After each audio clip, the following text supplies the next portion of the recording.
Town to explore the city's vibrant food scene, which celebrates a confetti of influences and flavors, local and global, traditional and contemporary. Situated on the southwestern tip of Africa, Cape Town is one of Africa's most popular tourist destinations, famous for its harbour and natural setting at the foot of Table Mountain. In the 17th century, Cape Town was used by the Dutch East India Company as a stop-off for fresh food supplies to Dutch ships sailing around Africa en route to India and the Far East. The city became known as the Tavern of the Seas, and when ships arrived in harbour, a cannon was fired on Signal Hill to let local suppliers know, and to this day, it still goes off every day at noon. It's the oldest muzzle loading guns in the world that is still in daily use. 3, 2, 1, what's the gun?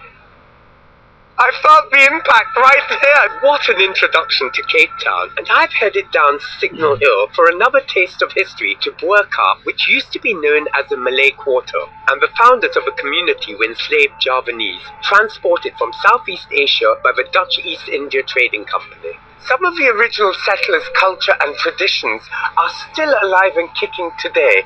Adaptations of traditional foods are staples in many South African homes.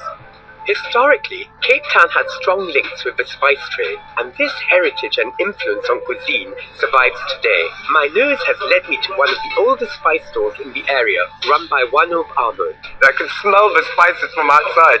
Very intoxicating aromas there are. It's like something from a bygone era. You don't find shops where, you can scoop your spices and move out.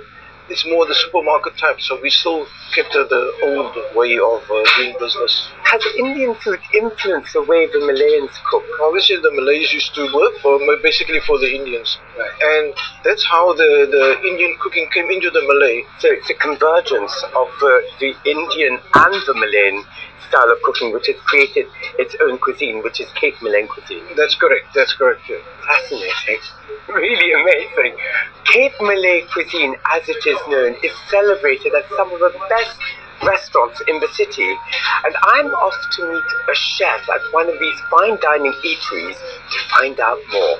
Martha Williams is head chef at the Cape Malay restaurant at Sellers Hohenhort Hotel. An expert in Cape Malay cooking methods, Martha is going to show me her take on one of the cuisine's most famous dishes, Bobotie. Introduced to Cape Town by slaves from Southeast Asia in the 17th century and adopted by the Cape Malay community, variations of Bobotie can now be found worldwide. What is a Bobotie? A Bobotie is a spicy minced beef. It's baked with egg custard in the oven. The Bobotie was the leftovers from a dinner table where the slaves didn't have enough to eat. Right. They would gather all the bits and pieces together and try and get a dish to feed the families. So first of all, we're going to cook this meat, and then we're going to do the chopped onion very fine, and I'm going to go through with the spices. Right. Got your onions finely chopped. That is not fine. Oh, is it not fine? Finer? Okay. Right. Oh, I've never made a Bobotie before. So this is my masterclass with Martha Williams.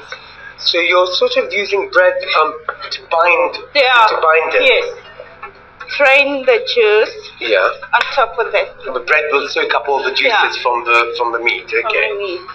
Once this is finished, you start adding your spices. Okay. The mixture of the spices and the fruit chutney are really going to bring up the sweet and sour taste of this Bobotie. Fruit chutney. Fruit chutney, 3 teaspoons, okay, so that's 1. This gives it the sweetness. Yeah. And then you start mixing it all together. Smells good. You use your 3 eggs. And some cream. Nice. This is a savoury custard made from eggs and cream that will set when cooked in the oven.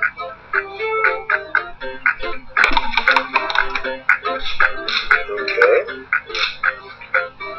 The bay leaf is freshly picked in the garden. Nice. How long do you put this in the oven for? For up to 10 to 15 minutes. look at that. It's almost like a meatloaf.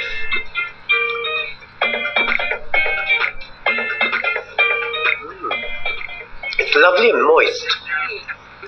There's just a hint of sweetness without it being too sickly sweet. Cape Malay cooking has a wonderful combination of sweet and spicy, extraordinary flavors, and I'm going to make my own version of a bobotie with a reza twist. My spice bobotie with